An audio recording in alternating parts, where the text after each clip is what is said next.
Fillet o film.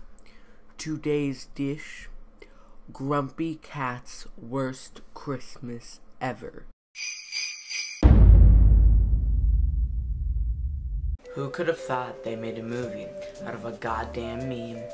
But they did. Grumpy Cat is one of those 2012 memes that has a formula of ass. For Grumpy Cat, you take something happy like get new shoes and put something sad at the end like throw them at a homeless person. And of course you use the impact font. It's got shirts, posters, wristbands, everything, and it got old fast. In late 2013, nobody cared about Grumpy Cat. Even the meme community moved on to other things like Pepe. But in late 2014, they decided to make a Grumpy Cat movie. So let's review the goddamn meme movie. The movie uses the same generic jokes throughout the entire movie and does not offer one bit of funniness.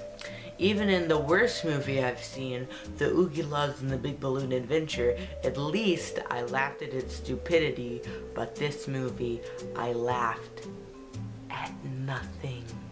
No laughs whatsoever, not even at its stupidity. I felt like I was in an abyss. No. That song makes my tail hurt. Deck the halls, deck me in the face. Get it? Because it's a movie. That's one of the jokes. And I guess the producers loved it and I thought it was the funniest joke ever because it's like every 4 minutes. We get it. It's a movie. Please show some humor. Kid, show me sex. Now show me danger. Just like that. Show me fears. Jubilation. Overjoyed. You're a little girl on a spring day.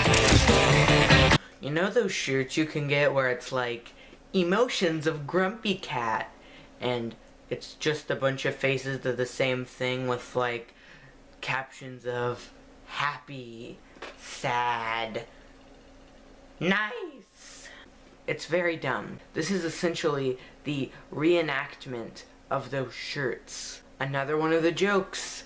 Grumpy Cat is famous. They mention how much merch they have so often, it feels like this whole movie is just a big ad. Face will launch 1,000 products, everything from t-shirts to coffee mugs. After that, TV appearances. Buy our merchandise. It is very important that you do. And, oh, I don't know, maybe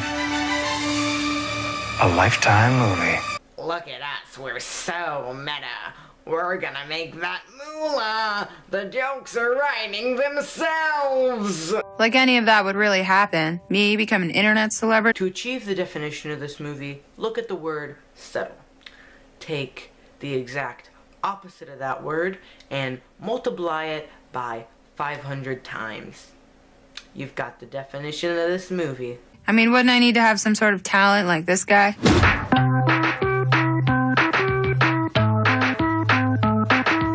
Or this weirdo? Or whatever this is? Yeah. See? We're from the internet. We know internet things. Buy our DVD and Blu-ray. So, I'm revising the previous scene, okay? You are seriously behind. How do you plan to do that? What did you just... But how did you... It's another one of the jokes. Grumpy Cat occasionally just comes on to the movie and gives her little funnies. He's worth $1 million. Whoops. Shut the front door. Shut the back door, too. Shut all the doors! Get it? Because they can't curse. Because it's a kids movie. There's a $1 million dog that people are trying to steal, and this woman can talk to Grumpy Cat, and the woman will go with her, and the woman stops the robbers from stealing the $1 million dog. I mean, that's all I really have to say for this movie. I mean, sorry that I don't have much, but it's just so stupid. You can't even comment on that. It's the second worst movie I've watched. The first would be the Oogie Loves in a Big Balloon Adventure. It's just terrible. But to make up for that, I'll be commenting on some fans of this movie's comments and reviews. I gave this a 9 out of 10. Not a full 10 out of 10 because yes, it was bad. But I think it was made to be deliberately bad, or Grumpy Cat's reputation wouldn't have lived up to her name. I don't get the point of creating a movie that is purposefully bad. I mean, look, I take a soda and make it taste horrendous, but I purposely make it horrendous, and that's my intention. It's a horrendous soda. It's still a horrendous soda, no matter or not if I made it intentionally to make it that way. It's still horrendous. It's still terrible. It's not any better if I purposefully made it that way. Just say, I liked a shit movie. It's not that hard. God awful and worn out, A Christmas Story. Honestly, Grumpy Cat could set a whole new entertainment standard for the Christmas season. This is actually a real comment. I looked on this person's profile. It seems legit.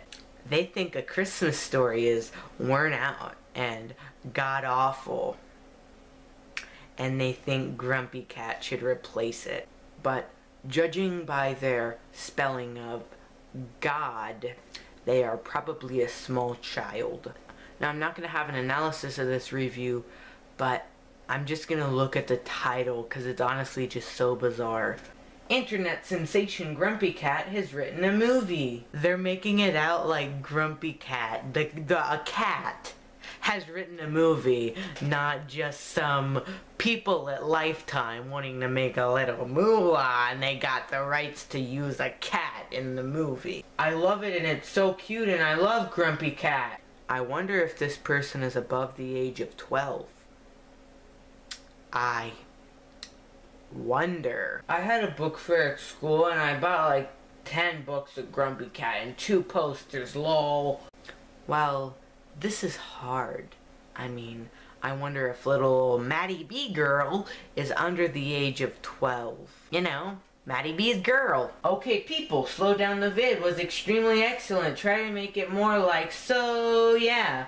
I have nothing to say left, then I subscribe to you. If you just use a damn comma, maybe I would have been able to understand you, but most likely not.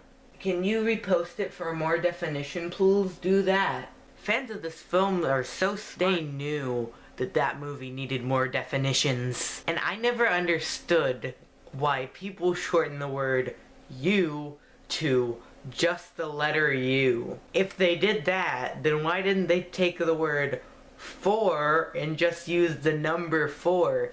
And plus, it is 3 letters. It's 2015. We don't have those little flip phones where you have to press 3 times to get a letter. It's 2015. All you have to do is there, you have the word you. It's not hard. Well, that concludes this episode of responding to fans of movies, comments, and reviews. And it's also the end of this video. Bye!